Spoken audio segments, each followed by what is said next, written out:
I'll tell you what is happening as well is that they're trying to start World War III in Russia and Ukraine. You might have noticed. You might have noticed over the last year that there's some bullshit going on. And of course, when you dig into it, who's instigating it? Well, we are, of course. That's what we do. Not we, this audience. At least I don't think so. But we, the American government. I shouldn't even say we. It's no part of me or you at all. I just live in this country. I didn't pick these shitbag leaders to represent me. I didn't pick Victoria Nuland to represent me in Ukraine. She doesn't represent anything remotely close to what I'm thinking we should be doing. But that's where we are.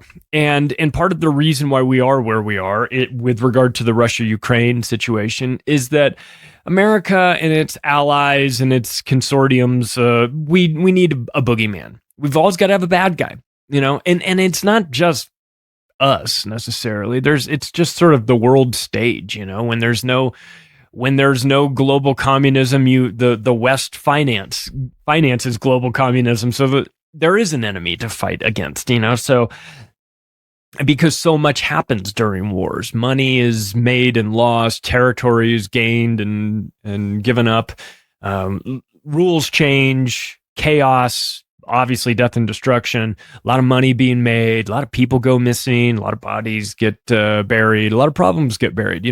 A lot of things happen during wars. And obviously most of them are very bad, but there's a reason why they continue to happen. And that is because if you look at this as a global chessboard, as Zbigniew Brzezinski talks about it, if you're moving pieces, you're going to have to move other people off of that space. And that's what war is about, moving people off of that space and occupying it yourself. Plenty of reasons for it. Some good, some manufactured, of course.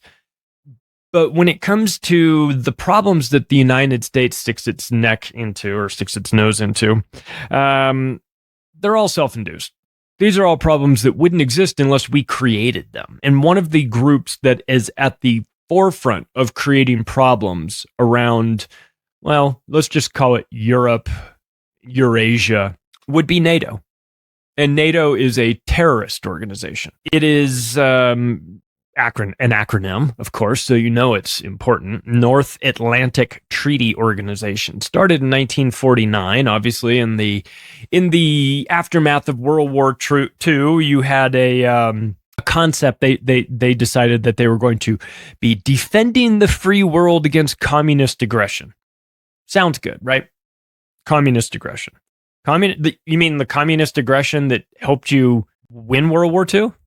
You mean that? Because if America thinks that they came in parachuting in the last year and won World War II, they're fucking delusional. Okay, the Soviets won World War II. If we're going to be honest, Russia did. The groups that make up Russia, the Soviet Union, they're the ones that were doing all the beating. We came in at the very end on the Western Europe, and I'm talking about the European theater, not Pacific, but this idea that America came in and saved the day, that's a myth. That sounds good. And listen, it was helpful that there was a second front happening against the Germans. It really created chaos for them.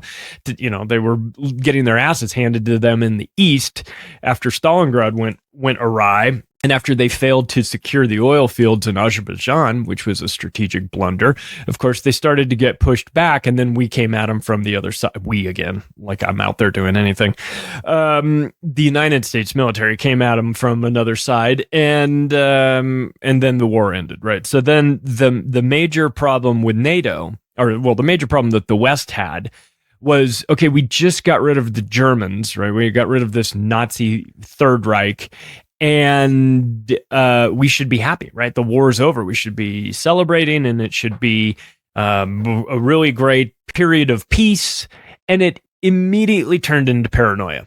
Before it even ended, it was paranoia. We were working with the Soviets, but nobody trusted them, and they didn't trust us either. And listen, the argument has been made, and I would suggest it is an argument worth making, that the bombs in Japan that were dropped were not to club Japan into submission. They were already there, but it was used as a message to be sent to the Soviets that this is what we've got in store for you. Thanks for watching that clip. If you want to hear the entire episode in audio format, just go wherever podcasts are served, search for Macroaggressions, subscribe to the show, and please rate it when you get a chance. Thanks, everybody.